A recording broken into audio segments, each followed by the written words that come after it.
In the shadows and flames, primals will fall, and from the blood and ash, new gods will rise. Poppy was never meant to awaken, and consequences are devastating, stirring ancient powers from their slumber, transforming Castile and Kirin in ways the fates couldn't foresee. The great conspirator has returned to stop the primal of death. The gods have awakened, harboring blood-soaked secrets, and every choice can undo everything. The Primal of Blood and Bone, perfect for fans of Sarah J. Maas and Rebecca Yarros. Available in print, ebook, and audiobook. Worried about heart health? Listen to this. A study of over 30,000 people found that nattokinase, an ancient Japanese superfood, can reduce heart attack risk by 25% and stroke risk by 33%. Luma Nutrition has perfected a powerful nattokinase formula made in the USA and third-party tested for purity and quality. Ready to start your journey to a healthy heart? You can try nattokinase today for up to 40% off when you visit lumanutrition.com. That's L-U-M-A nutrition.com. lumanutrition.com. Veteran-owned, proudly made in the USA. I'm Scott Hansen, host of NFL Red Zone. Lowe's knows Sundays are for football. That's why we're here to help you get your next DIY project done, even when the clock isn't on your side. Whether that's a new Filtrete filter or Bosch and Cobalt power tools, Lowe's has everything you need to feel like the MVP of DIY. So get it done and earn your Sunday. Shop now, in-store and online. Lowe's, official partner of the NFL.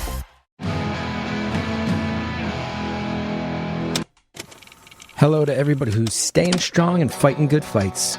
It's Beautiful Anonymous. 1 hour, one phone call, no names, no holds barred. I'd rather go one-on-one. I think it'll be more fun, and I'll get to know you, and you'll get to know me. Hi, everybody. I know some people don't love a long intro, and guess what? This week's is very long. There's a whole bunch of business to go over. Actually, you're going to want to skip about 13 minutes, maybe even closer to 14. That'll put you right at the beginning of the call. Thanks so much, and enjoy it. Hi, everybody. It's Chris. Welcome to another episode of Beautiful Anonymous. I'm so glad to be talking to you. I just got home from performing at Fest, which is an annual punk festival in Gainesville, Florida. I perform there most years. They're very nice to me. They always invite me back, and it's it's always my best show of the year. I am amongst other artists, other aging artists, other people who grew up experiencing art the same way I did, and it's always such an eye-opening reminder of why to keep going, keep making stuff. So thank you to all my friends at Fest. And I have to say, there's an artist, I saw him twice this past weekend, and as I was watching him, I realized I think the Beautiful Anonymous community would really love him. I first saw him about 25 years ago. He's really brilliant. He's a punk guy, but he writes more kind of like Bob Dylan-y-esque songs. And there's been write-ups over the years. NPR, I believe, has talked about how he's one of the most slept-on songwriters in America, point blank. And I think it's very true. His name's David Dondero, Dondero. And man, is he great. And man, is his stuff sometimes funny, often really heartfelt, often sneaks up on you by having a little bit of punch to it. And I think that might be why you all like Beautiful Anonymous. So if you're looking for a new artist, he's just on my mind because I just saw him twice. And he's brilliant. Look up David Dondero. The stars are my chandelier. That's the song to start with to get yourself hooked. Anyway, what else do I need to tell you guys about? Oh, Andrea's getting ambitious, everybody. We got a very ambitious thing coming. I mean, we hit 500. I think we're going to go on tour next year. We're going to visit 10 cities for 10 years. And I think we're feeling great about the show. And, you know, we are in this era where you are either a celebrity with giant backing or you are not a celebrity and you're slugging it out, doing it indie style. And we are definitely on the indie style side of the fence with podcasting these days.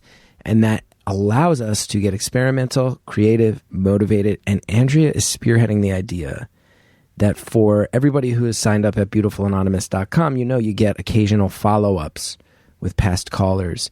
And Andrea really wants to, in 2026, do as many follow-ups as possible with people who called in 2016. So we're looking for people who called within the first year of the show. So some people have moved on. Some people no longer listen. I know that there are callers who have passed since they called. But I also know there's a lot of people who have been listening since the very beginning, and that might include some of our original burst of callers.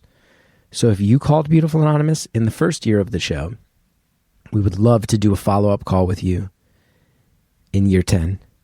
And Andrea set up a dedicated email address for people to reach out. So if you are a caller from the first year of the show, please let us know at beautanon10years@gmail.com. That's BEAUTANONTENYEARS@gmail.com. And Andrea really wants to stress, Andrea will be verifying, and specifically in the email to me said, no funny business.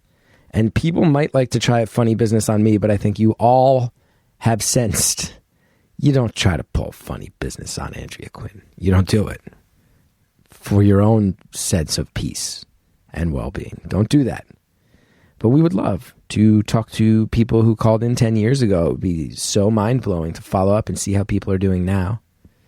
And again, if you are someone who's still listening and you called in the first year of the show, beautanon10years@gmail.com. And if you want follow-ups with past callers, if you want extra time with every single caller every week, if you want a dedicated phone number that goes out once a month just for people at that top tier, and most importantly, if you want your episodes of Beautiful Anonymous ad-free, without all the ads, you go to beautifulanonymous.com, you sign up. We got a $5 a month tier. We got a $10 a month tier, and we always try to take care of people and do good stuff. And I think we accomplished that. I mean, honestly, everybody knows just the ad-free alone is worth $5 a month if you listen to every episode. I got to thank everybody who's been ordering our new t-shirts. Probably will be shutting down the online orders because I'm very foolish.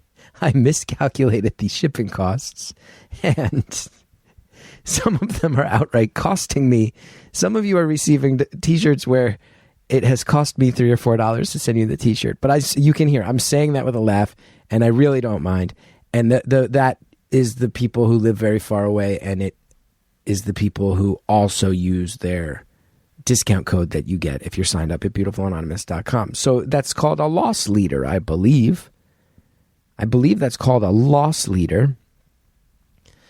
And I'm totally happy with it. And if you're somebody who contributes money each month to the show, and you get $10 off or $5 off, I'm legit. What I don't need to see is people going like, can we raise money to make this? No, it's totally fine.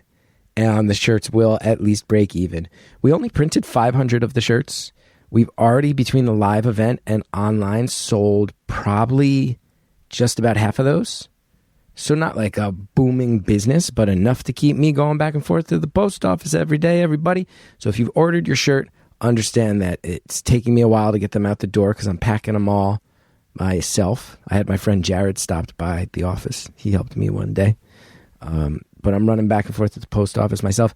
Also have to say, I want you to know, I see you and I hear you. All of our fans who are not in the States who are asking about ordering t-shirts, thank you so much. Give me some time. The honest truth is this, and there's no reason to lie about it. There's no reason to be evasive about it, is that with the magazine, it was easy because the size of those envelopes, I could just buy an international stamp. For the t-shirts, I will have to fill out a custom slip for every single t-shirt personally. So before I can even think about spending that much time at the post office, please just give me some time to get through this first couple weeks with these bursts of orders and just get all the ones that are going out to people in the States shipped. And then I got to see how many t-shirts I have left. And then I will obviously open them up. But I'm telling you, like right now, I have a box with probably 80 orders in the car that I'm going to drive to the post office right after this. I've got another, it looks like another about 60 or so that I still have to pack up. So I'm just drowning in post office time. So I just live in fear of the custom slips. That's the 100% honest answer, is that I need to get out from underwater with this initial burst before we enter the custom slip era of my life, because it's going to be rough. But I, of course, want people who live in places that aren't the States to be able to show their pride in Beautiful Anonymous and support the show and have this, but I haven't even thought about how to calculate international shipping, let alone the customs form. So give me some time. Thanks so much for being understanding. A lot of people have reached out, and one of the reasons I love this community, almost everyone I explain it to is like, oh yeah, that makes so much sense. Get through all that stuff and then let me know when it's time. And I cannot thank everybody for being chill and understanding about that. Okay, that's all the stuff. This week's episode, people are going to love it. This is a caller who has lived through a lot of life. And you will hear, I mean, it's coming up on the show, people with issues, our 500th episode, which came out, which I loved that experience so much. Thanks to everybody who came out again, out in Jersey.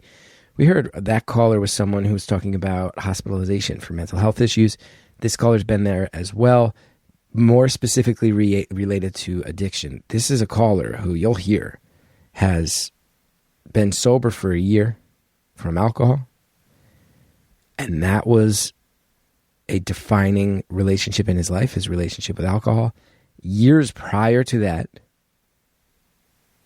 talked about already beating an opioid addiction before having to deal with the alcohol addiction rather. So you can imagine this caller's been through a lot and has done some things that are, no one would look at them and say like, hey, thumbs up to that. Has some relationships that have real strain on them, but is also at a place in life right now where you can hear it on this call. This caller is able to say, yeah, I created chaos. I strained relationships. I don't quite know how I'm alive. And yet I'm feeling hopeful about the future. And if that is not the most important thing, then I don't know what is. And I think a lot about where we've sort of always been at, especially here in the States, but where it feels like we're there more than ever right now, which is there are people in life who wind up in circumstances, sometimes by their own choice, sometimes not.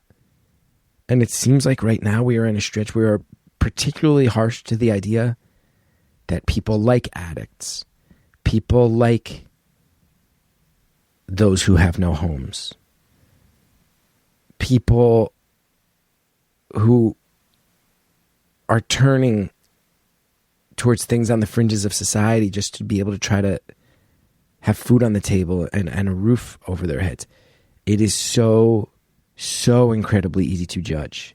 And it feels like we are in a stretch of particularly harsh judgment in the States in particular right now. Can't speak to the rest of the world. And I think this caller is a really great example of someone who tried and fought and failed and succeeded and failed again and fought and got back up and failed and succeeded, and it seems to have stuck at least for a year, and that is nothing but commendable. And I think we all need to remember that anybody who's living a hard life would prefer life to be easier.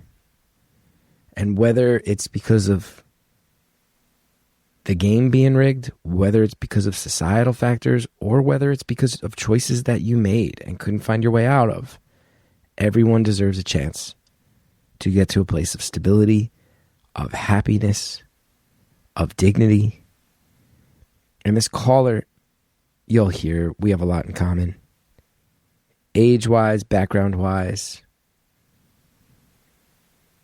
And yet another reminder in the history of Beautiful Anonymous that it's, we talk about this in the call, but I go, there's also a weird fetishized social media relationship with addiction right now. Like, I don't ever need to see another video of someone slowly cruising down the streets in that one neighborhood in Philly. I don't ever need to see it. Those people are addicts with tough lives. Let's not make it a thing about algorithms and getting paid for your TikTok reels by by driving through neighborhoods riddled with addiction and putting people on social media without their permission. Let's be more compassionate than that. Let's be more empathetic. Let's try to remember that humans can find their way out of the darkness, and it is made much easier when we all try to reach a hand out to help pull them out. Some of that is just in the way we talk about and think about and treat people, even theoretical people, let alone very real people like this caller. I really love this one. I love the vibes. I think you'll love it too. Sorry that the intro was so long, but there was so much stuff to go over. Thanks so much. I hope everybody's doing good. I'm feeling very positive and very hopeful right now. I hope you are too. Thank you for calling Beautiful Anonymous. A beeping noise will indicate when you are on the show with the host. Yes. Hey, there you are. Hi. Hey. Hey, man, you hear me? Yeah, I can hear you. How you doing? I'm good. I'm a little frantic today, mostly because I overslept, and then I needed to pick up the T-shirts for the Beautiful Anonymous live show tomorrow and realized I was running out of time. So I've been driving like a madman all over the state of New Jersey to get everything done, but it's all worked out okay. And now we get to talk, and everything's fine. Hey, you could have called me back, man. Nah, come on. Well, that's good. How do the shirts look? I haven't even opened the boxes yet. I haven't even seen them. Just shoved them in the car and drove away. That's going to build anticipation. Nice. Well, I bet they're cool. I used to have that old Sorry Sally T-shirt. Oh, nice. What'd you do? Yeah, from back in the day. You donate that one at a certain point? I think I lost weight, man. I lost like 65 pounds in the past year. So, yeah, I got fat clothes and I got clothes that fit. So I think that's in the fat clothes. Well, I like knowing that there's like probably thrift stores selling random shirts with my mother's name on them. That would be awesome to see out in the wild. Now, how are you doing? I'm good, man. I am sitting at Costco. I stopped by to get some gas and stuff and figured I'd just sit here in the car and call you. I was telling Andrea, this is a big week for me. A year ago today, I guess the 14th of October, I checked myself into the mental hospital, or the wing of the hospital for mental stuff, for alcohol, to try to detox and stuff. So the 16th, today's the 16th, I'd be getting out on the 17th a year ago, and haven't been drinking since, man. So it's been a year. Wow. Except for one day. Congrats. Yeah. So, hey, thanks, man. It's been, I'd be lying if I said it was hard. It's been pretty easy, actually. I've been going through doing all the things that I would normally have used alcohol for, or with, going to, holidays and weddings, niece and nephew weddings, and went on vacation, and finally got myself to a punk rock show. That was one of my last battles that I needed to make sure that I could get through without alcohol, but I did it. Mm-hmm. So, well, congrats. It's huge. Man. I'm psyched for you. And hey, thanks, man. It was, I'm 43 and I was drinking every single day to the point of blackout for 25 years, probably. Wow. So really legit hardcore. Like it was an issue, undebatable. You knew it. Absolutely. Yeah. For a long time. It wasn't like, hiding a bottle of vodka in my office or anything like that, and drinking during work. It was never anything like that, but it was definitely, it ruled my life outside of all of that. A year ago, if I weren't in the hospital and I were talking to you on the phone right now, I would have at least had, at 11 o'clock in the morning, I would have had at least 4 or 5 beers. I'd be drinking a beer right now. Wow. So it's pretty damn big. So you must have had people in your life who loved you, who were like, you're going to die. You're going to drop dead from this. You must have had people. Totally. Yeah. Yeah, absolutely, man. My wife, we actually got married on the 1st of October. And then like 2 weeks later is when I checked myself into the hospital. So she was with me we've been together 6 years. So she was with me through all of it, or a lot of it there at the end. And yeah, she's definitely been a huge support. I love her for it, but never too overbearing. And I made it clear that it was something it was all on me. And, if she wanted to be there for me, then that was cool, but I never wanted anybody's help, Yeah. So you got married and then days later checked yourself in? Yeah. What was that? I said, yeah. Can you hear me okay? I can hear you okay, yeah. I can hear you okay. All right, cool. I want to let Andrea know my computer's freezing up a little bit, but the audio seems to still be going good. So we'll keep going. Okay, cool.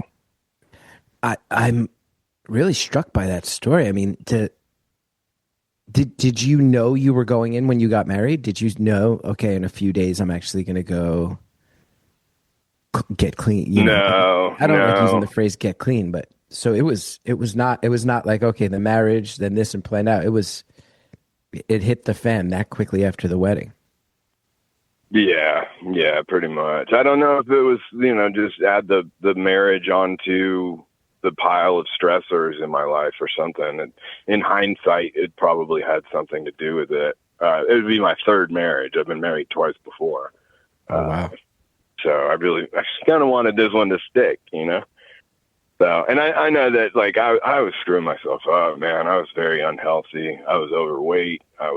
My job was suffering.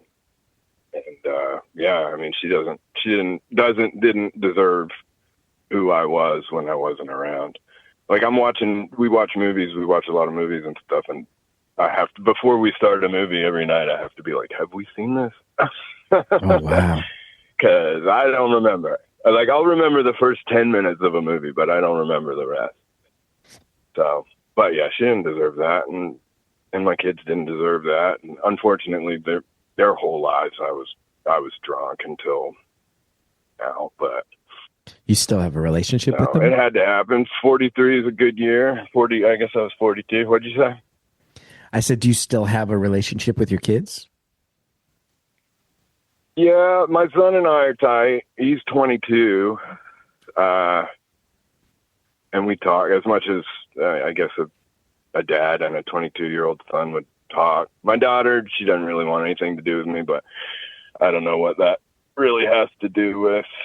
I mean, a lot of things probably, but she's 18. She's 18, and I just keep saying that hopefully she'll come around. I just got to be there and keep reaching out. And I mean, we live in the same city, and I always invite her to stuff and text her and ask how she's doing and things. Just try to keep in touch, just to let her know that I'm here whenever she wants to hang out. She never really liked hanging out with me, but that's understandable. I mean, even if I wasn't drunk, I mean, hanging out with your dad isn't always the most fun thing to do for a little kid. Yeah. I mean, but still, yeah, though, my son and I were tight. Kudos to you. Kudos to you for keeping those relationships, even keeping the door open when it sounds like there's been a lot of chaos. Yeah. No joke. It's no joke. What, yeah. What can I ask? So the rehab was associated with a mental hospital where you're at. I would have to imagine that's yeah, both in some ways a good thing to, I guess that's, yeah. Talk to me about it. well, I mean, I guess that's the easiest way to explain it. Like if I were to be having a psychotic break or something, or if I was strung out on dope, I'd end up at the same place here in this area.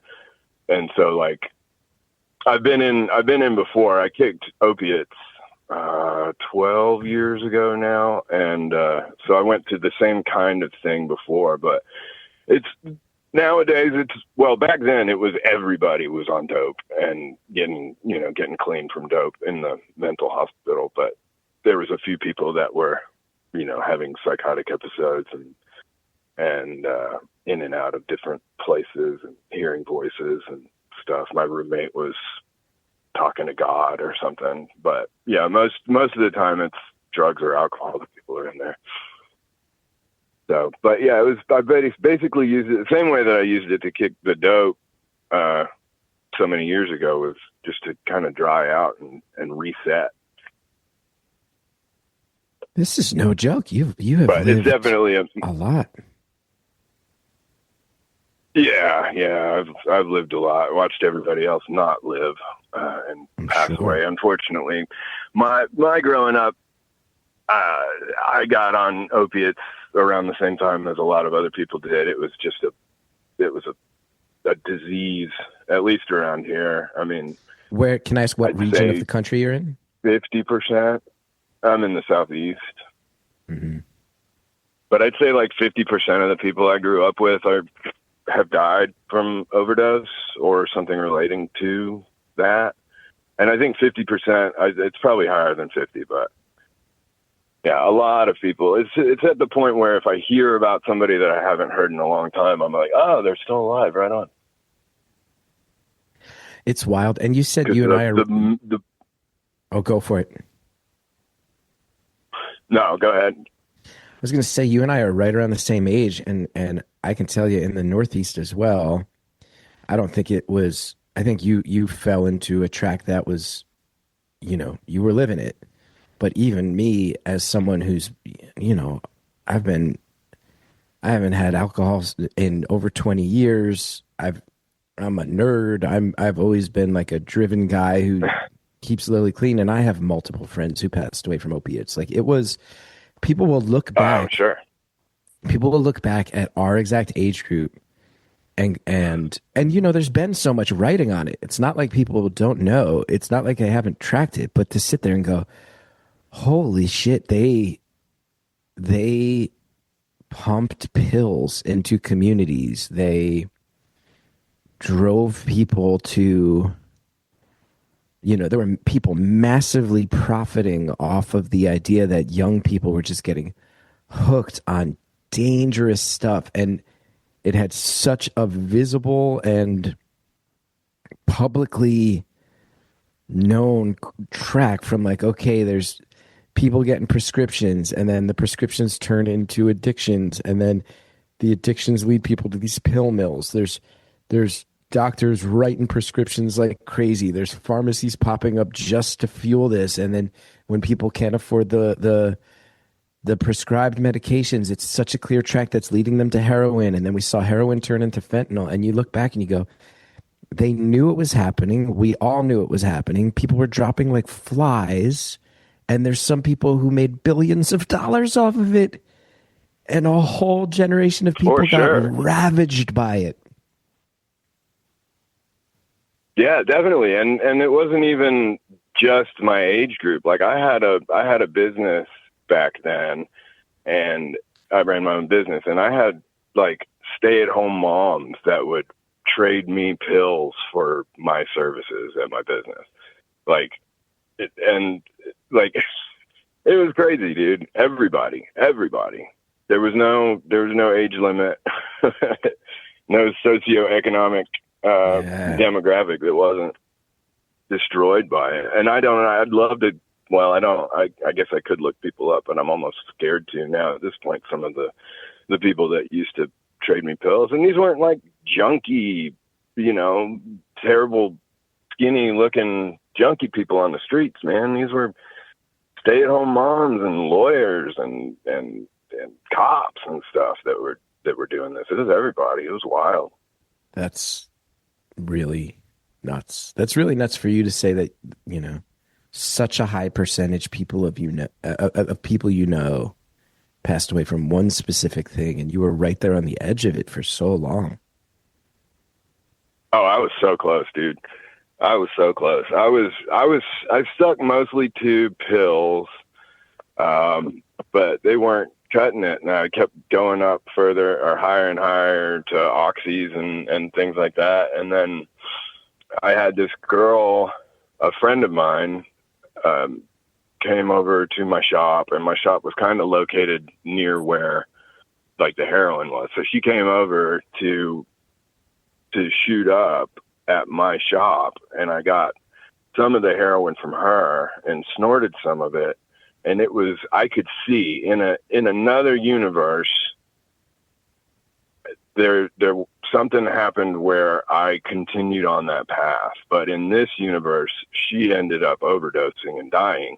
And then so that little connection between me and the actual heroin got severed right there. So it was very close to turning into heroin. And can I ask? But yeah, I don't want to be too morbid. She died. Did she die eventually, or like while shooting up at your shop? Oh yeah. No, it was not. And it was not at my shop. No. No, okay. It was like a week later at her house, I think. Oh my goodness. And she was a nurse, man. She was a nurse. She wasn't like a street person or something, you know? Yeah. No, I mean, it definitely, people have got to get over the image they have in their head of what addiction looks like. For stereotype. Sure. Everybody's got to get over that. And, you know, you see these videos that go through social media of like the Kensington neighborhood in Philadelphia where there's, you know, people who, you know, a whole block of people standing around and they look like zombies because they're all caught up in it. And in some ways you go, yeah, shine a light on areas where people have it really rough, but also let's not convince ourselves that this is, you know, it's almost like this is not like, first of all, let's not treat humanity like a zoo where we gawk at people who have serious problems. Let's try to have more empathy and compassion than that. Let's not pretend that some of these social media posts are not just so people can get likes for the algorithm, exploiting that. It's a really a dark way to behave. Yeah. And then secondly, let's not use this as an excuse to make it look like everyone who's addicted to opioids is in the middle of an urban area, is out on a sidewalk, is hunched over against a fence. Like, no, like you said, some of them are people who are going to work. Some of them are nurses getting off from their shift, trying to come down because they're addicted. Scary, and it's sad. Yeah, and those people in those neighborhoods that are standing around like zombies, you know, 8 months ago weren't in that neighborhood standing around like zombies. They had normal lives for the most part. I want to ask about you, and in some ways this is a funny question, but I really mean it, and I'm not trying to make fun in any way, but you've mentioned that you dealt with what sounds like a really fierce opioid addiction. You were drinking to the point of blacking out every night for years. And yet you're also making it clear you ran a business and you've been married multiple times, which you also mentioned too, that you were, you know, not in good physical shape up until the past year, that things were a little out of control, which I'm sure all goes hand in hand. There's a part of me going, how did you run the business? And also, it sounds like your life was really chaotic and had a lot of darkness in it. And yet, it sounds like you're also a charmer. You also get married 3 times. How did you walk that line? That's a little contradictory, no? Yeah. No, I mean, I don't know, man. I've been lucky for sure. In lots of ways, but yeah, being able to run the business. I mean, the opiates for sure started out I dabbled in lots of drugs when I was younger, teenage years and stuff. And then I opened my shop when I was 23 and, like the opiates for me, like made me Superman. And in my line of work, I get hurt a lot, like pretty seriously. And I would go to the walk-in clinic and they'd give me pills and I could just kill it at work, man. I could work 16 hours or something like that and make tons of money that I should have never made because I just blew it all on dope and alcohol. But yeah, the opiates for sure at first were the best. Like if there was some drug out there that could make you feel like that and not have negative side effects, give me some, man. I want some. That would be amazing, but there's not. And, So that was good until it wasn't. That was good until it wasn't, I think, could almost be the motto for just everything in life. Almost everything in life that we know is probably bad for us. It's good until it isn't. And if that's not real, then what is? We'll be right back. Delete Me makes it easy, quick, and safe to remove your personal data online at a time when surveillance and data breaches are common enough to make everyone vulnerable. Delete Me does all the hard work of wiping you and your family's personal info from data broker websites. Delete Me sends you regular personalized privacy reports. I just got mine. I was so psyched with it. Breaks down what they found, where they found it, what they removed. It's not just a one-time service. Delete Me is always working for you. I can tell you they now send me reports showing that they're not finding my info on hundreds of sites. And I know this is because Delete Me is out there monitoring those sites, removing that info. You don't want all your personal info on the internet. You have never wanted it, let alone right now. There's a reason the New York Times Wirecutter has named Delete Me their top pick for data removal services. They do a great job.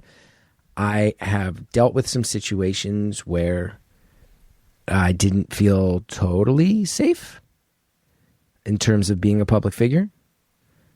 I'm really, really happy that people are passionate about my work, but there's been a few times where that passion has crossed over into a feeling that maybe it was not a totally safe vibe. And I'll tell you, that used to be a little funnier when I didn't have a kid.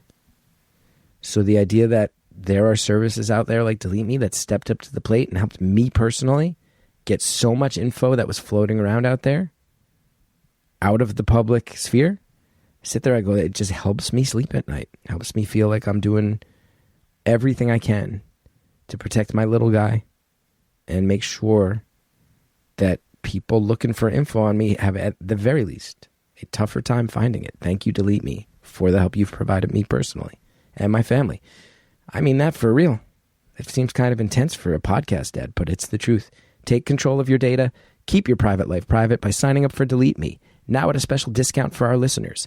Get 20% off your Delete Me plan when you go to joindeleteme.com/beautiful and use promo code beautiful at checkout.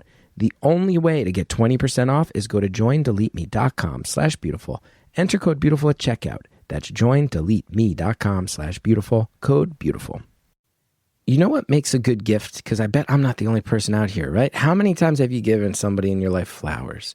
How many times have you settled and bought Dad another sweater, right? But you know what we're all trying to create? What the real thing is about? It's about memories.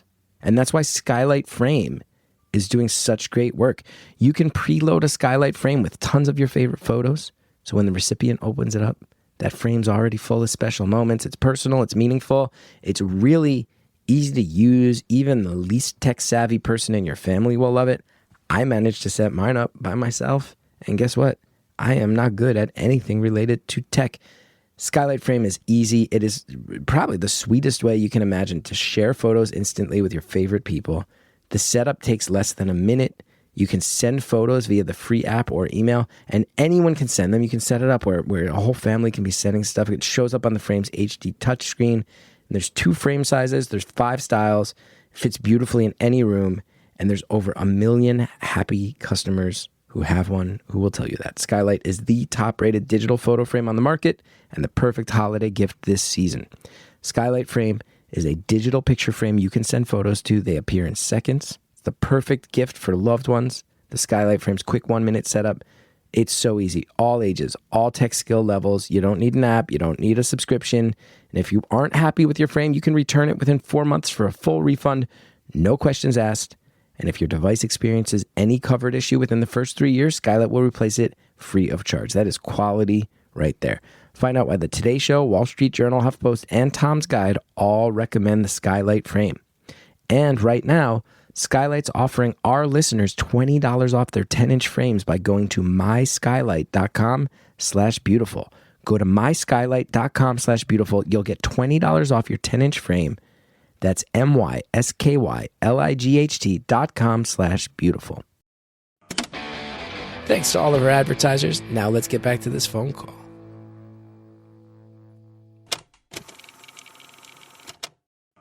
So that was good until it wasn't. The alcohol was always just after work. and then on the weekends and stuff. But I've had DUIs, man. I never got in trouble with the law for any drugs somehow. I have no idea how, but alcohol, man, I've had multiple arrests for alcohol related stuff and always ended up getting a lighter slap on the wrist than what I deserved. Other people that were in like treatment, like court mandated treatment with me for lesser offenses would have harsher sentences and have a harder time. And I've just been lucky, man. And I don't not appreciate that. Like I realize that, and maybe it is, like you said, my ability to charm or something, but that right there in itself is lucky too. I don't know. But yeah, no, as a statistic, I'm probably one of those people that when somebody mentions my name that I grew up with to somebody else, they say to themselves, "Oh, he's alive still?" I bet you are. I bet when you post on Facebook, I bet a lot of people who you've known since you were young are like, "Oh, whoa, all right." Yeah. I haven't thought about him for a while. I'm surprised he's still kicking. Now, tell me about this last year. Tell me about what it's been like to have this massive readjustment after what sounds like, it sounds like you were in this life long enough that you must have been pretty convinced that you weren't going to escape it. Oh, yeah. No, I mean, kicking the opiates proved to me that I could. I mean, that was so hard. And, but the alcohol, like, this has been the best year of my life. Hands down, dude. Hands down. Like I'm going to the gym 3 times a week. I got muscles. I look sexy. I'm going gray, but hey, I'm 43. I'll turn Silver 44 Fox. next month. You're a silver fox, baby. Yeah, man. Yeah. And, like it's been great. Like being able to spend time with my wife and like, when you black out consistently for so long, like you never really have a grasp on what is real, even when it is real. I'm trying to make sense of this. Like you wake up in the morning and everything kind of seems like a dream and you're not sure. Like if somebody's pissed at you, you're not really sure why. And you just have to assume that you did some stupid shit. And, then you just kind of don't talk about it. And it kind of gives you confidence when you can remember everything that you can like maybe stand up for yourself in an argument or stand your ground about something that you believe in or something like that, because you know that there wasn't a period 3 weeks ago where you said something completely off the chain that you don't remember. So have you ever seen that movie or read the book, The Girl on the Train, I think it's called? I have not. I thought it was a pretty good movie. But I mean, spoiler is somebody gets killed and she's like a severe alcoholic who drinks every day and blacks out all the time. And somebody close to her gets killed and they're blaming her for it. And she's like, I don't know. So that was kind of like how I felt. Like, I don't know. I can't speak for myself because I don't know what I was before. But now, to get back to it, it's pretty cool. I feel like I have control over the things in my life, and I don't forget everything, which is amazing.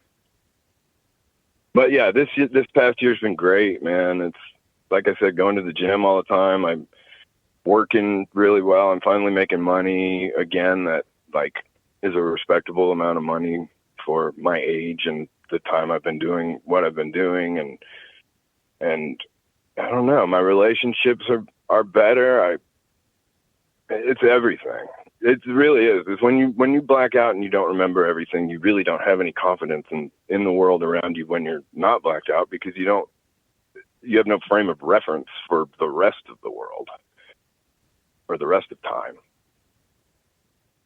Your wife must feel like she hit the jackpot, huh? Yeah, for sure. I hope so. She got me, like, she sees in me now all the things she saw in me before, I think, but that, like, that she knew were there, but just in kind of spurts. I heard her talking to somebody the other day, one of my friends. We were out to dinner, and she was saying, yeah, I always knew that he was a good guy underneath it all. I'm like, oh, wow. Underneath it all. Jesus. Yeah. It's true. I mean, yeah, it wasn't me. Yeah.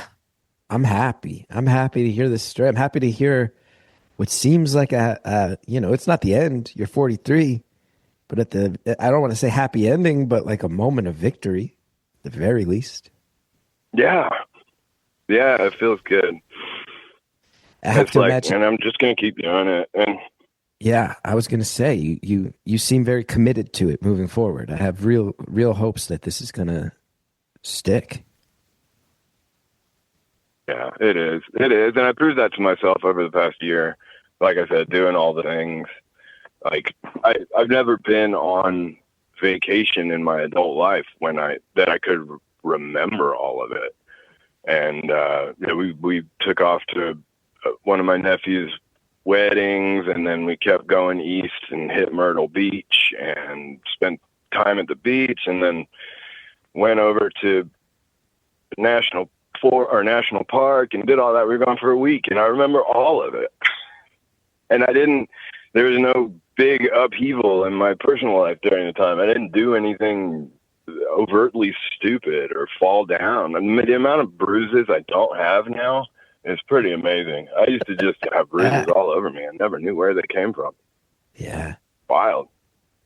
And my wife, she was so scared that, like, I was going to die. I was going to, like, slip and just hit my head, and that's it, lights out. Because, I mean, that did happen. That's another aspect of how lucky I've been, is that I never just killed myself tying my shoe or something, or getting into a car accident. Yeah.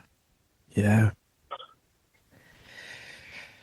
It's, do you, I mean, it sounds like you were like shutting down nights, drinking a blackout at home, but did you have a crew? Like, are there people still out there who, when you run into them, they're still in that rhythm and you've separated from it? Is that hard at all?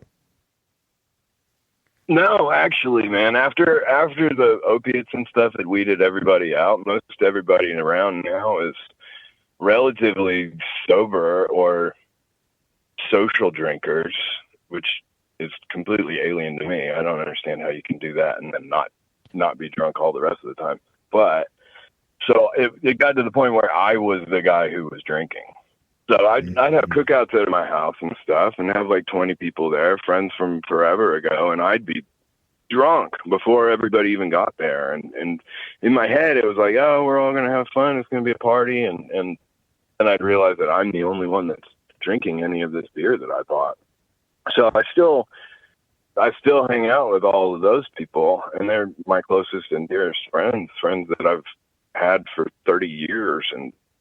And they've always been around, but it was to the point that at least I felt like they didn't want to hang out with me because there's no doubt that I was going to be drunk.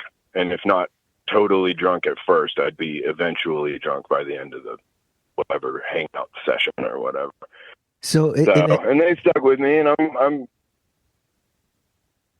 Finish your thought. Yeah, finish your thought. I was just saying, and they stuck with me, and we get to hang out now. And I mean, I went out to dinner at an Indian restaurant with my friend and his new girlfriend the other night. And a year ago, I would have been like, either wouldn't have wanted to go because that would have been the time when I would have been drinking, or we wouldn't have gone to that restaurant because they didn't have alcohol. And that was just on me. It wouldn't have mattered to anybody else. And so that's great. And I get to go hang out with my old friends since forever, and went to Oktoberfest, a thing centered around beer, and it was just fun hanging out with my friends. I love it. It is striking that I asked, that question started out by being like, are there people in your life that are kind of like a reminder of that past? And then your answer was in a way that was kind of stark of like, oh no, it sounds like you were that guy for a bunch of people. You were that last guy. You were that last reminder for many others, which is what a stark realization to have. What a beautiful thing to grow out of. Yeah.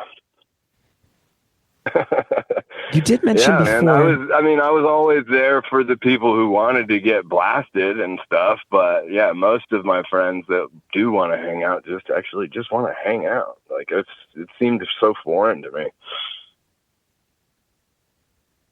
Now, you did mention before, I believe, that you did have one day where you maybe tried to drink. Yeah. How'd that go? It was, I did all the things. I went to the ska festival and had a good time. This was, we went to the vacation and to the beach and to the Mammoth Cave National Park and all this stuff, all these little tests I kept giving myself. If I can make it through this, that's one more thing that I can get through that I don't need alcohol for. And we did all that. And I'd had cookouts with my friends, all the same friends at the house, and cooking food, and everybody's drinking and having a good time, everybody except me. And then this night, it was after I'd done, I think, all the things that I thought were tests for me to get through without alcohol. Something just happened, and I wasn't any more tempted than I have been in the past. I mean, not tempted is the wrong word, but it wasn't any more available to me than it was in the past, and nobody was asking me to drink or anything like that, but I was in the kitchen cooking for everybody, and there was alcohol there, and that was that. I woke up the next morning. My brain just shut off. I remember having the thought and putting the alcohol in my mouth, and then I woke up the next morning. That was it. My brain said, "What?" Wow. Yeah, and it was bad. What was that next day like? Glad it was bad. I'm glad it wasn't a good time and I didn't have a great time and everybody said, "Oh, you're so fun to hang out with." No, it wasn't anything like that. It just, my brain shut off and that was that. And so don't need that. And then I hear that my friend was one of my best friend was worried about me, and I didn't know this. He was texting my wife the next few days, and that she was crying that night because she knew that I had drank, obviously, and he was missing her and checking up on me, and she was like, "I think he's okay. He hasn't," because of course, you think they drink and then that's it. They're back on the wagon. But yeah, and so they were worried about me, and I didn't find this out until last weekend, which makes me feel terrible, but also it's sweet that they care and that they're behind the scenes watching me, keeping an eye on me, I guess. But how recent was that? That was 2 months ago, almost 2 months ago. Mm-hmm. Mm-hmm. So I made it 10 months. But 10 months isn't bad. I feel like I'm born again.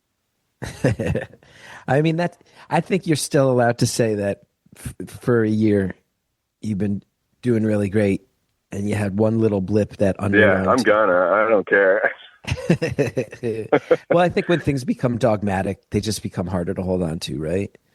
And the idea that you were like, there was one time where I can't even pinpoint why, but I went for it. It didn't feel good, and it was good to learn that it didn't feel good. I go, as long as that's a valuable lesson, then I think some of the pass fail aspects of sobriety can be an unnecessary pressure. Oh, for sure. Yeah, I mean, time in the larger scheme, after 2 months that would have been a year, I probably would have done that in a year after not drinking, just to do it. It's weird. I was thinking the other day that it's almost like a comfort to know, and this sounds so deranged, but it's kind of a comfort to know that if I want to, I can completely destroy my life today. And I don't know why that's comforting to me. You know exactly how. You've had a couple near misses. I know how.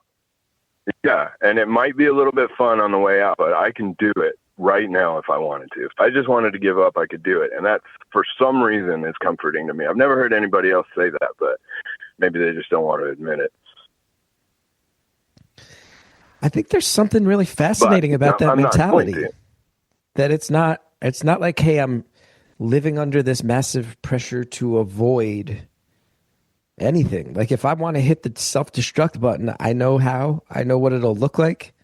I know the way it'll go down. I'm choosing not to. In many ways, I think it removes any sense of power that addiction might have over for you, or decreases the amount of pressure that it can put on you. If you go like, no, it's an option. The feeling that you have control.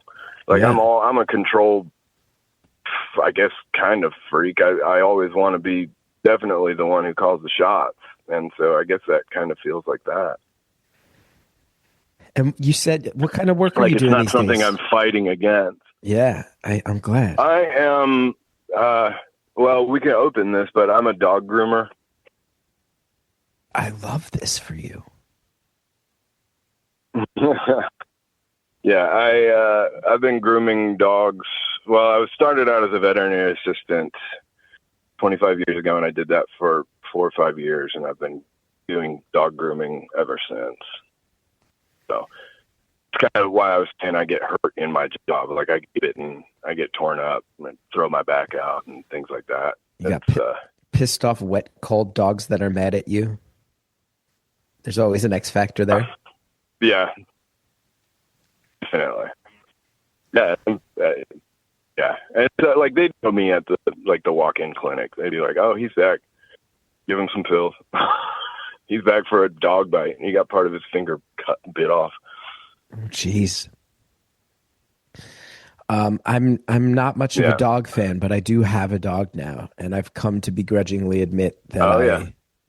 My wife gets mad because I'm like, I don't know, I don't really like having a dog, but like, he's cool, but he's not cool because he's a dog. Like, the dog aspects of him are kind of lame, but like, I do like him outside of the fact that he's very clearly a dog. But I tell you, man, it's not his fault he's a dog. It's not his fault he's a dog. And I will say too, one thing I didn't anticipate, this dog loves me. Like, really. Oh yeah. He's very demonstrative in his love of me. And it's hard to be a curmudgeon when someone's throwing unabashed love at you. Oh yeah. Yeah, it's great, man. It's great to have that connection. It's so basic. I get to experience it with everybody else's all the time. I've got my own, of course, but I get to hang out with dogs all day. It's pretty cool. Are there people that wouldn't do anything else for sure? Now, generally, people come in, they want the dogs washed, they want the haircut. Are there any times where people are coming at you being like, "Hey, I want my dog to look like this," and you're like, "This is a very bad idea"? Is this a thing that you're allowed to express or no? Yeah. I'm like, hey, if anybody asks you who did this, don't tell them it was me. And if you do, make sure that you express that you asked for this. Like, this wasn't my idea. What are the types We're of both things? on board with that. Like, and I'll take before and after pictures just to cover my ass in case.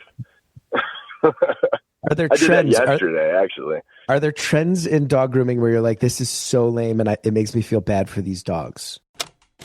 I'm just going to pause and just say right here, some of you do not pay for the behind the paywall stuff at beautifulanonymous.com. And dog talk is usually strictly put behind the paywall. So understand, you're almost taking $5 out of my pocket right now. Not really. I'm just kidding. We'll be right back. My friends at Quince. I'm so happy to talk to you about Quince. Legit. They have been such a good friend to the show, and they do such fantastic things. As the weather cools, you got to start thinking about swapping out all the pieces, right? It's time to let the summer gear go. We need the warm, durable stuff. We need that built-to-last stuff for fall. And Quince delivers every time with wardrobe staples that'll carry you through the season. Quince has all the fall staples you'll need and the ones you'll want to wear on repeat. 100% Mongolian cashmere from just $60. Classic fit denim, real leather, and wool outerwear that looks sharp and holds up. I've got my eye on their suede trucker jacket. I have a lot of jackets in my life, but I think I have room for one more, and it's got to be that suede trucker jacket. It's really good for layering. Looks like it would fit both as a casual jacket, and you could also maybe pull it off at a slightly fancier thing. Got my eye on that jacket. By partnering directly with ethical factories and top artisans, Quince cuts out the middlemen to deliver premium quality at half the cost of similar brands. You've heard me say it a million times. I have a lot of Quince stuff in my wardrobe. My sweaters that I always wear for confidence. My wife wears Quince pretty much head to toe. All of their stuff holds up, and it's all made with good quality and good ethics. I really, really like Quince. Layer up this fall with pieces that feel as good as they look. Go to quince.com/beautiful for free shipping on your order and 365-day returns. Now available in Canada, too. That's QUINCE.com/beautiful. Free shipping and 365-day returns. Quince.com/beautiful. Fall is here, and with it comes the back-to-school rush. We all know this feeling. There's early morning drop-offs. There's after-school activities. There's football games. There's weekend sports. There's last-minute supply runs. Let's not forget that that's outside of just your regular trips for groceries and coffee and gas as everything's getting busier. And all of this adds up fast. You are going to want to get the Upside app. It's a free app.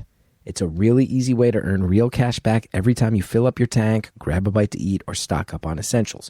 Whether you're driving across town for a soccer game or picking up snacks for the school lunchbox, Upside helps you keep more in your pocket. In fact, Upside has given back $1 billion to its users.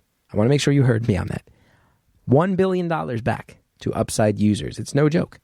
The free Upside app gets you cash back on daily essentials like gas, groceries, and dining. There are over 100,000 gas stations, grocery stores, and restaurants on the Upside app, ensuring that cash back is always just around the corner. And it is real cash back, not rewards or points or credits or anything confusing, just actual money you can transfer straight to your bank account, and then you can claim an offer for whatever you're buying on Upside. Pay as usual with a credit or debit card. Follow the steps in the app. You get paid. People can earn 3 times more cash back with Upside than any other product, including loyalty programs and credit card rewards. $1 million cash back is being earned by users each week. I will tell you, Upside is incredible because it slots right into your daily life and routine. I use the Upside app, and you realize the types of things that you're already buying, like gas and groceries and these things, why not make that stretch a little further? Why not get a little bit more bang for your buck? And Upside is absolutely doing their part to make that happen. And I feel so lucky that we all know they exist. Upside has given back $1 billion to its users. To find out how much you could earn, download the free Upside app and use promo code BEAUTIFUL to get an extra 25 cents back for every gallon on your first tank of gas.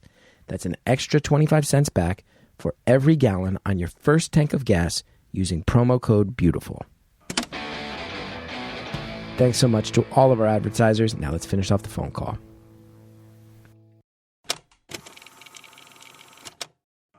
Are there trends in dog grooming where you're like, this is so lame and it makes me feel bad for these dogs?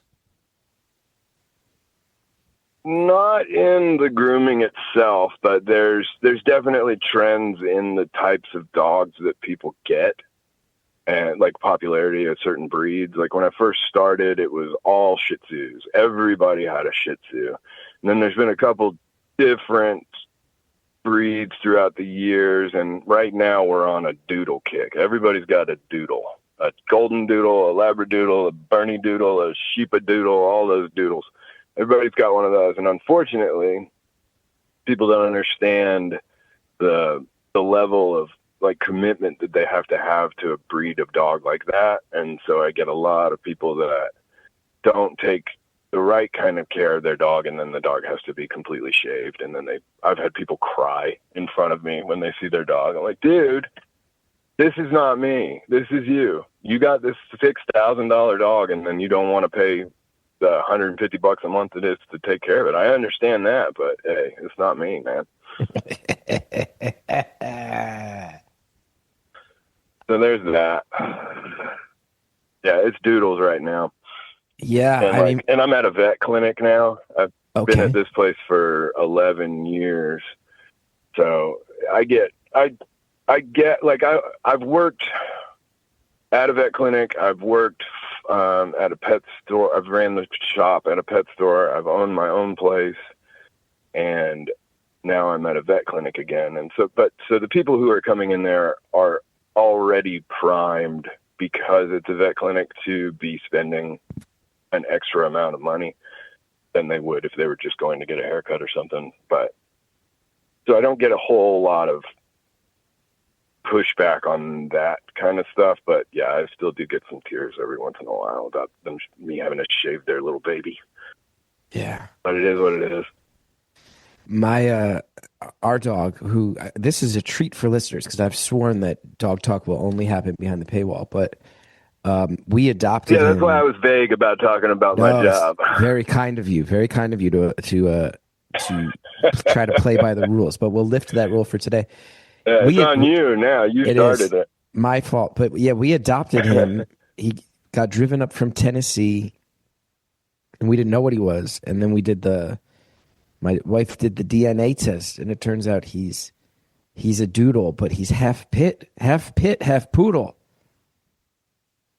Right on. Yeah, so he gets these. But that's a good mix. I think he looks better shaved. My wife thinks he looks better with all these curly cues hanging off him. Yeah, I kind of like the scruffy look, but yeah, a nice high and tight can do some dogs some pretty good justice. But I love a pit mix, man. Pits are, that's probably the most common dog just because they had their moment in the sun, pit bulls, and everybody was breeding them. And so they just kind of worked their way into the gene pool. And now every dog is kind of a mix of pits. I've got a pit at home, and I think pit bulls are my favorite. Never been bitten by a pit, knock on wood. But I'd say that pit bulls are my favorite type of dog to work with. My sense is that... So you got a good one. Yeah, my sense is that he's very, very good with people and horrible with other dogs. I don't know if that's a pit thing or just my guy. Also, Andrea wants to know if you've ever groomed any cats. Yeah, pit bulls. I don't do it anymore, but yes, I have. I choose not to. They are too dangerous. Really? More cat injuries than dog injuries. Yeah, man. If not more, they're potentially more severe. A tiny little cat bite with just like one canine tooth going into you. The cat tooth harbors all this bacteria on it, and that little needle of a tooth can go right into you, and it can even touch your bone and just immediately give you an infection in your bone. And then, I mean, I've known people who've had like fingers and parts of their bodies amputated because of cat bites.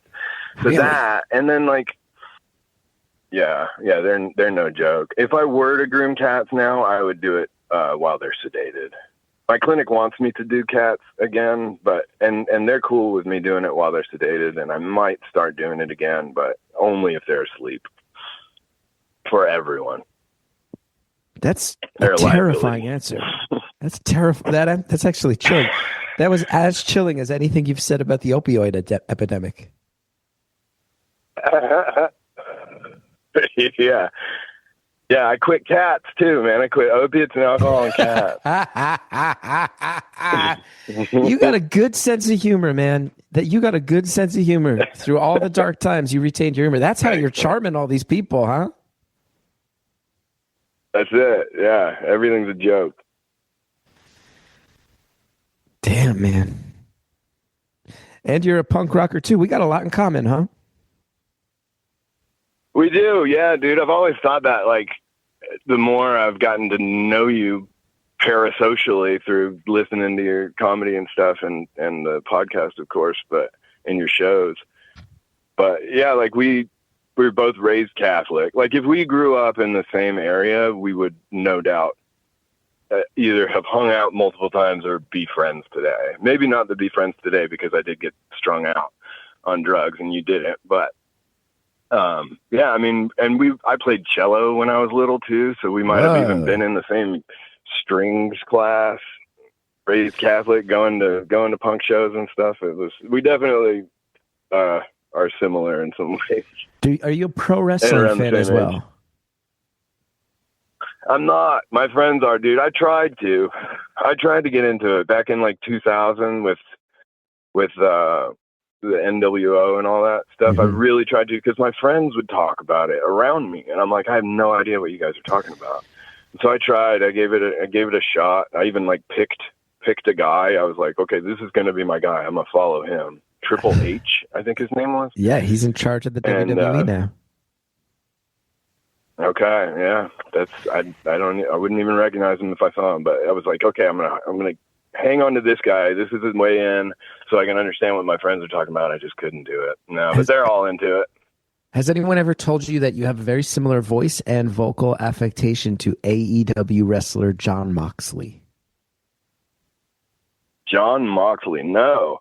You're going to want to listen to an interview I haven't of this heard guy. that. There's a brief stretch where I was wondering if you are Jon Moxley. Yeah, I was wondering. There was a brief stretch where I was like, am I on the phone with Jon Moxley? Because he's also gone to rehab a couple times. Oh, no Jon Moxley. But no, I have a YouTube channel that's getting pretty popular, and one of the people said that my voice, like it's a POV channel, so people don't see my face really, and somebody said that I sounded like what's his name, the Joker. I was like, I don't know if is that a good thing? It's never great. They never responded, but I was like, I guess I'll take a compliment. Sure. Yeah, there's some concerning aspects to being compared to the Joker for sure. Yeah. Saying I had a cadence like a psychopath. Yeah, I mean, when you look up Jon Moxley, you're not going to be thrilled that I compared you to him. He's his whole shtick is that he's I'll just look up his voice. Yeah. Well, that's okay. Any bands you're excited about lately? No, I was going to say, I think these guys deserve a shout out. I don't know them. I've only seen them play at the Ska Fest. Did you get into ska growing up? I was a big Less Than Jake guy, and that got me into Me too. It's now Asian Man Records, but it was Dill Records back when I was a kid. So Skank and Pickle and right. A few. Slapstick was a big band for me. I didn't know them. But yeah, I got into them. But I went to this Ska Fest, and I will tell you, I did realize that in order to skank in the if you're baking a skank cake, one of the ingredients you need is alcohol. So I don't skank anymore. I've realized. But this one band, we went to this fest, and it was a band, and I don't know them. I really don't. They were Taj Motel Trio. And they threw down, dude. They're not three. There's like 9 of them. They got horns and everything. But they threw down so hard. They were really good. So anybody listening that wants to listen to some really good, dirty punk that's really well put together, Taj Motel Trio. I've been into a band lately that's from the Southeast, and I think they rule. Who's that? They're called the Twisted Teens. Teens, Teens? Yeah. And their band name is Twisted Teens. Their album is called Twisted Teens, and the first track title is Twisted Teens. Sid here, I go, you have a band name that has a self-titled album and the title track, same name. That's a level of arrogance I can get behind. That's a level of hubris that I can support. That's your search engine optimization, man.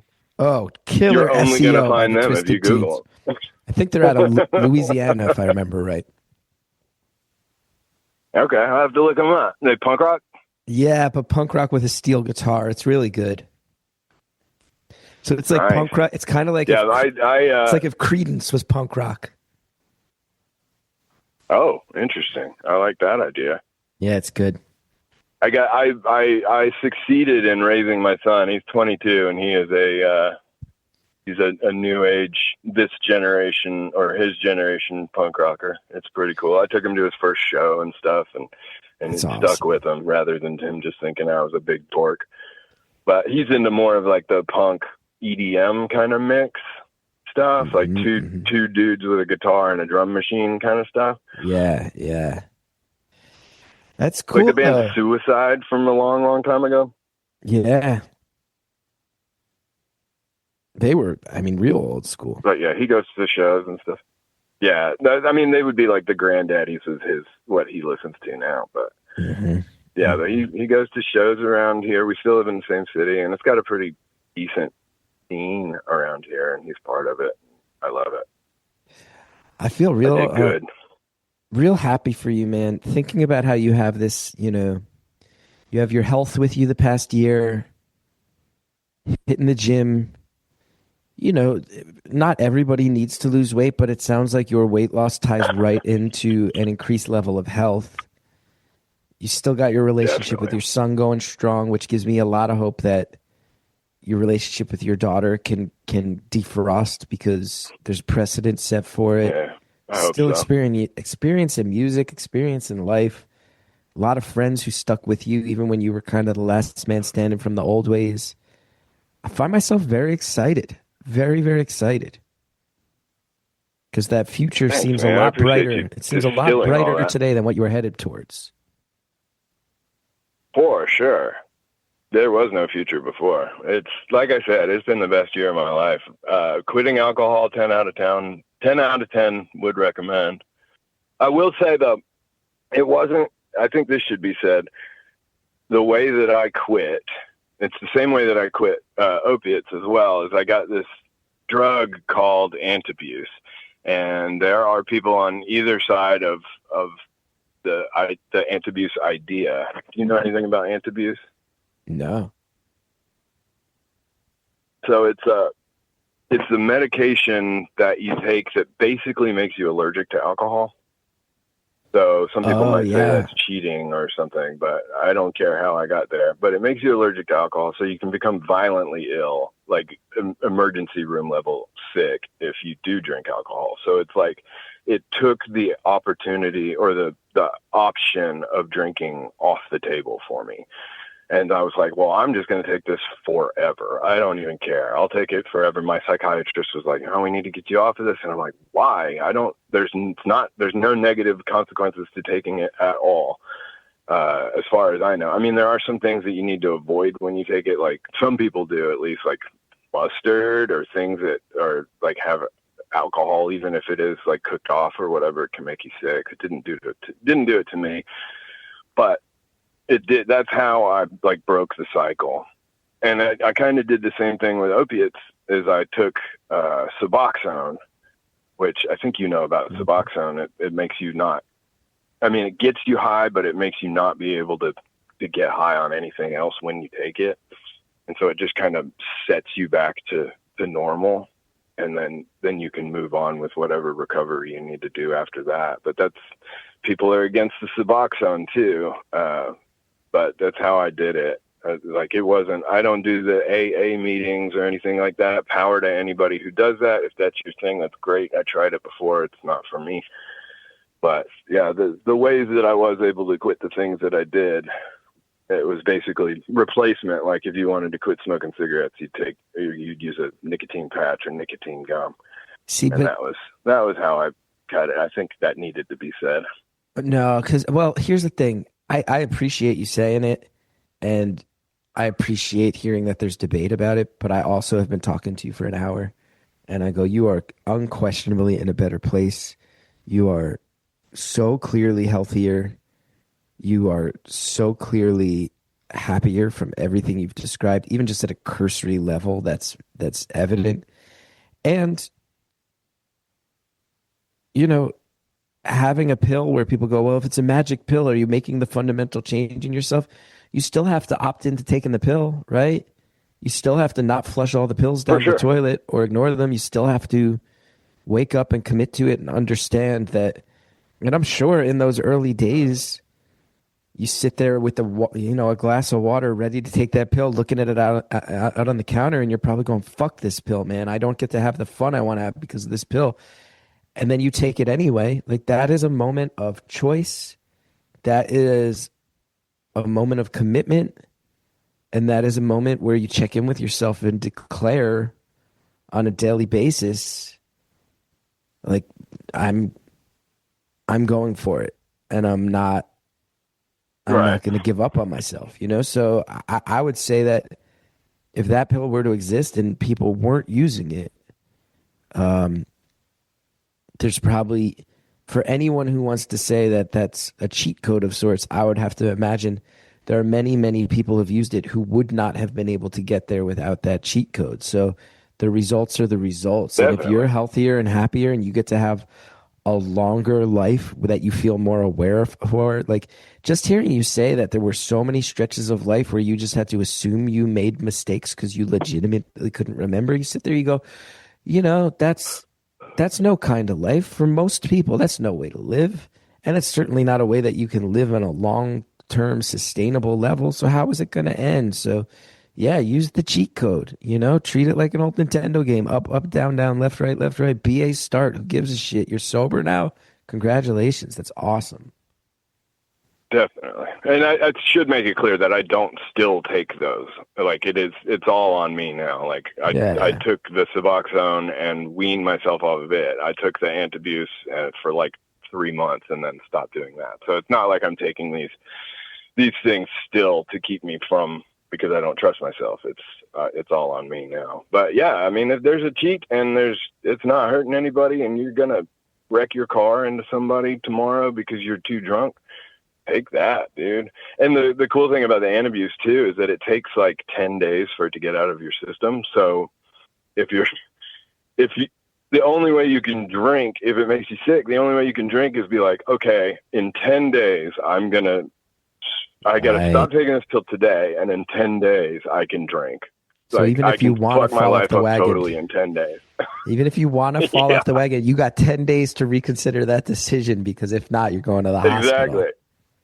It's a pretty good cheat code. Right. I mean, people are saying the same thing about Ozempic right now, and there's certainly people. I mean, I know people in my life who have found doctors that will give them a prescription for Ozempic, and and you sit here and go like, well, have you tried to make a change to your habits first? But I think there are far more people for whom you go, well, if that's going to stop you from having diabetes, or that's going to stop you from having strain on your whole cardiac system that might make you drop dead at a moment's notice, sure, go get the shots. It just gives you a chance. Yeah, it's giving you a fighting chance to bounce back. Go do it.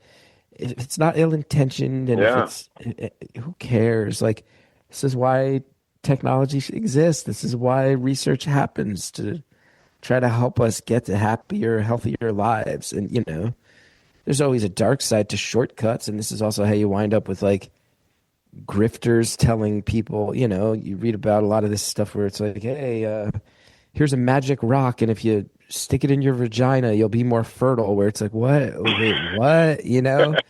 So you got to avoid falling into traps and rabbit holes and snake oil. But stuff that medically is out there saving lives and improving lives. Let's not find ways to be dismissive or down about situations that are saving lives. Let's not do it.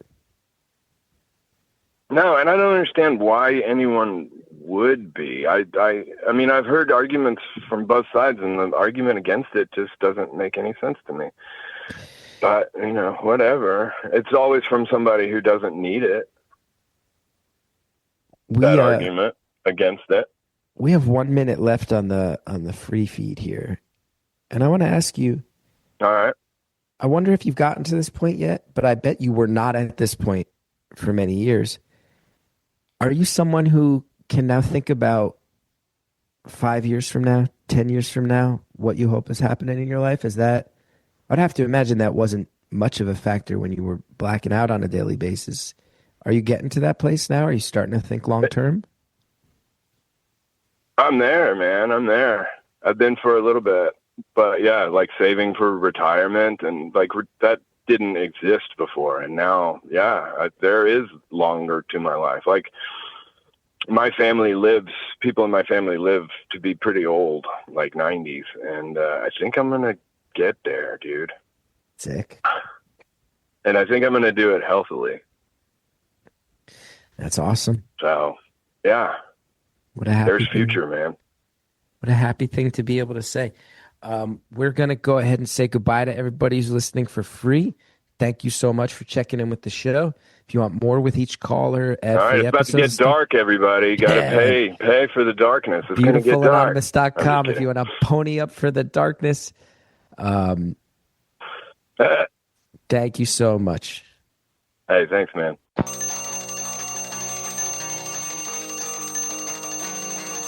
Caller, sincerely, thank you so much for calling, for sharing your story, for hanging on, for pushing through some hard things, and for being really honest with us about it. Thank you so sincerely. Thank you to Andrea Quinn for producing the show. Thank you to Shell Shag for our theme music. If you want to know about me, including live dates coming up, punchup.live/Chris Gethard is the place to go for that. If you want one of our t-shirts, chrisgethard.bigcartel.com. Thanks so much, everybody. We're on Instagram. Follow us there. Join the Facebook group to discuss episodes. It's laid back. It's fun. Let people know we exist.